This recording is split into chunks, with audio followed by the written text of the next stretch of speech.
Let's start with properties of determinants. So the first property is if each element of row or column is 0, then the value of the determinant is equals to 0. Suppose आपके पास determinant है which is equals to 2, 3, 6, 59, 100 minus 69, 0, 0, 0. ठीक है, अभी आपको कितना भी complicated determinant देके रखा है, इफ यू फाइंड कि ये वाली रो है इसमें सारे एलिमेंट जीरो हैं, देन आपको इसको एक्सपांड करने की जरूरत नहीं है, आप डायरेक्टली लिख सकते हैं the value of this determinant is equals to 0. एक बार आप एक्सपांशन ट्राई कर सकते हो. ठीक है. Second property is if each element on one side of principal diagonal is 0, then the value of determinant is equals to product of diagonal elements. Suppose आपके पास determinant था which was equals to a1 b1 c1 0 b2 c2 0 0 c3. ठीक है, this is your principal diagonal. अब इस principal diagonal के आपको lower side देखना है, अपर साइड देखना है.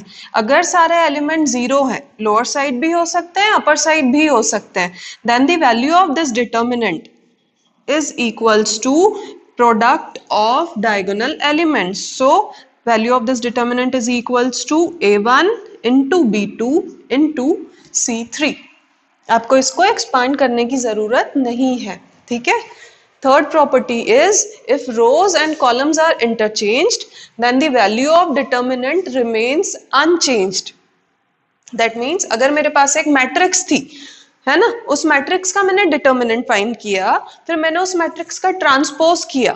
ठीक है, उस ट्रांसपोज्ड मैट्रिक्स का डिटर्मिनेंट फाइंड किया, तो दोनों डिटर्मिनेंट्स इक्वल रहेंगे. ठीक, एग्जाम्पल देखते हैं. This determinant is equals to a1 b1 c1 a2 b2 c2 a3 b3 c3. ठीक है. अब मैंने क्या किया, मैंने रोज और कॉलम्स को इंटरचेंज कर दिया. ठीक है, इस डिटर्मिनेंट की रोज और कॉलम्स को इंटरचेंज कर दिया. Then this new determinant is equals to a1 a2 a3 b1 b2 b3 and c1 c2 c3. ठीक है. So even if you interchange all the rows and columns, the value of the determinants remains unchanged. That means this delta is equals to, let it be, this delta is equals to new delta, or say it is delta 1, then this is equals to delta 1. ठीक है. Fourth property, if any two rows or columns are interchanged, then new determinant is equals to minus original determinant, negative of original determinant. In property third, they were talking about interchanging rows and columns. Now in this property they are saying that आप किसी भी दो rows को interchange करते हो या फिर आप दो columns को interchange करते हो, then the value of new determinant is equals to negative of original determinant. Let's take an example. Is equals to a1 b1 c1 a2 b2 c2 and a3 b3 c3. Now what I am going to do is I am interchanging column 1 and column 2. Then the new determinant delta 1 से represent कर देते हैं suppose इसको. Then this is b1 b2 b3 a1 a2 a3 and c1 c2 c3. ठीक है. अभी अगर मैं इसकी वैल्यू फाइंड करूंगी और मैं इसकी वैल्यू फाइंड करूंगी, then they are going to differ by minus sign only. This delta 1 is going to be negative of delta. ठीक है. इस प्रॉपर्टी से आपके सामने कोरोलरी आई है विच इज अगर मैं किसी रो या किसी कॉलम को पास ओवर करती हूं बाय टू रोज या two columns, suppose if I pass over column 1 to 2 columns, ठीक है, then my new determinant is b1 b2 C2 sorry B1 B2 B3 C1 C2 C3 and A1 A2 A3। मैंने क्या किया, मैंने इसको पहले यहां लेके आई, ठीक है, और फिर यहां से मैं इसे यहां लेके आई, ठीक है। इन दिस केस इसमें और इसमें क्या रिलेशन रहने वाला है, so this delta 2 is equals to -1/m of delta. मतलब मैंने इसको कितने कॉलम्स जंप करवाया है, that is going to be my m।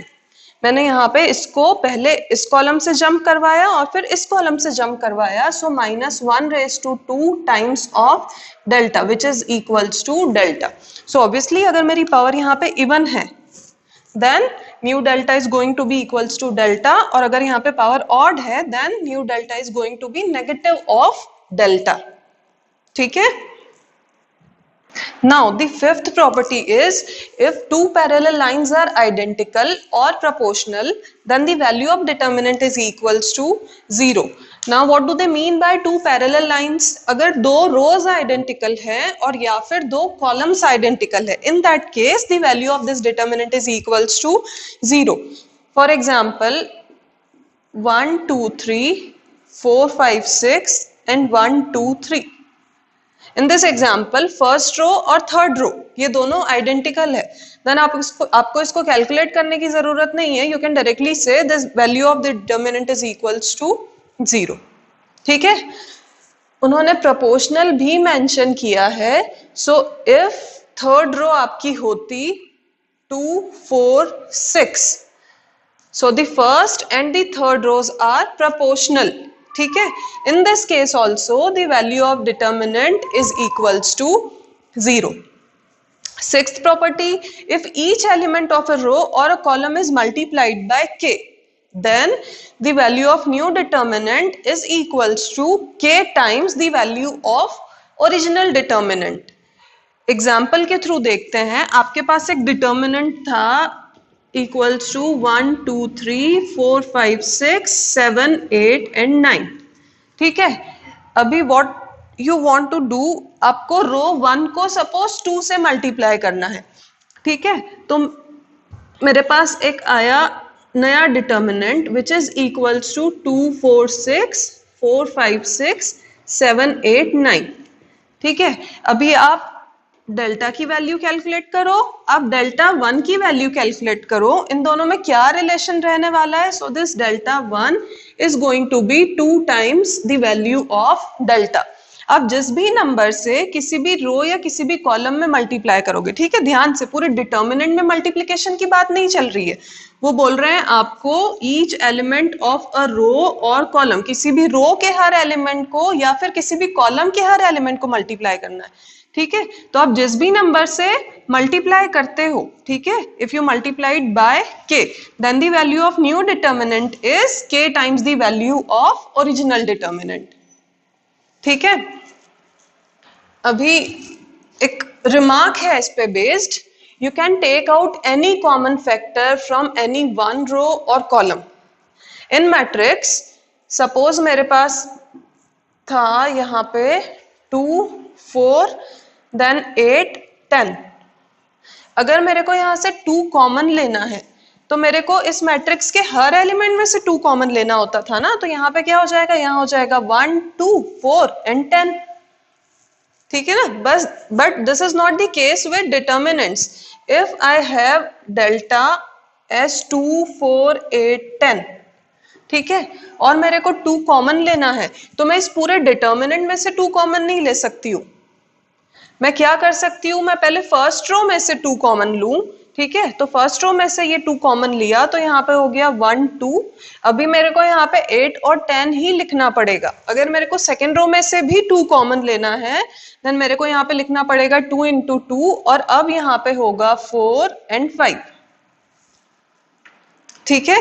आप अगर अलग अलग रो में से कॉमन निकालना चाहते हो तो आपको हर रो में से कॉमन निकाल के बाहर लिखना होता है, ठीक है। सिमिलरली हो सकता है डिटर्मिनेंट ऐसा होता, अभी होता है यहाँ पे 2 4, यहाँ पे होता 9 and 12, तो मैं फर्स्ट रो में से 2 कॉमन ले सकती हूँ, तो मैं यहाँ लिखूंगी 2, और मैं सेकेंड रो में से 3 कॉमन ले सकती हूँ साइमल्टेनियसली, तो मेरे को यहाँ लिखना रहेगा into 3, So this will become 1, 2, 3 and 4.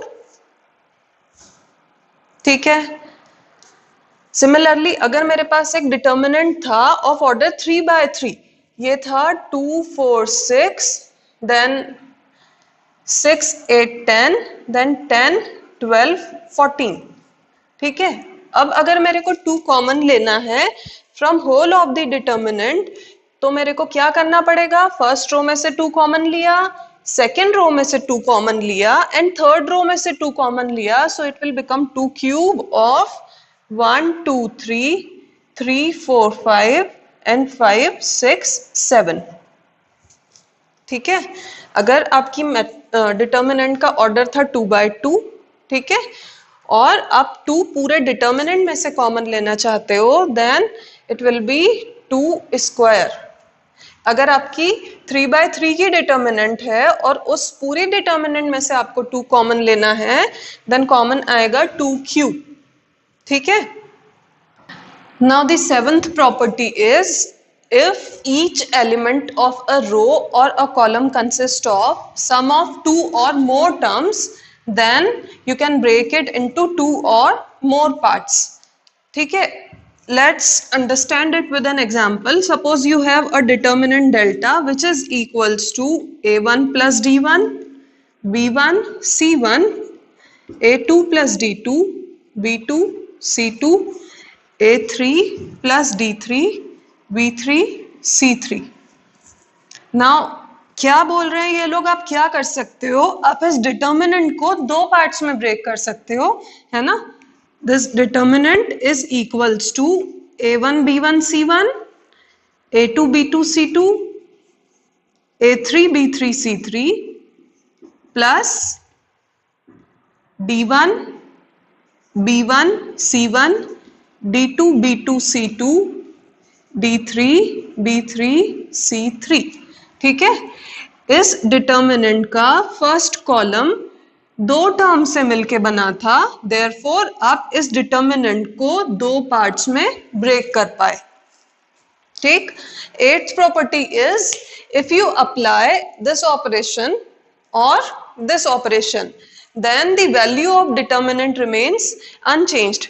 Suppose आप क्वेश्चन सॉल्व कर रहे थे, this determinant is equals to 1, 2, 3, 4, 5, 6, 0, 1, 2.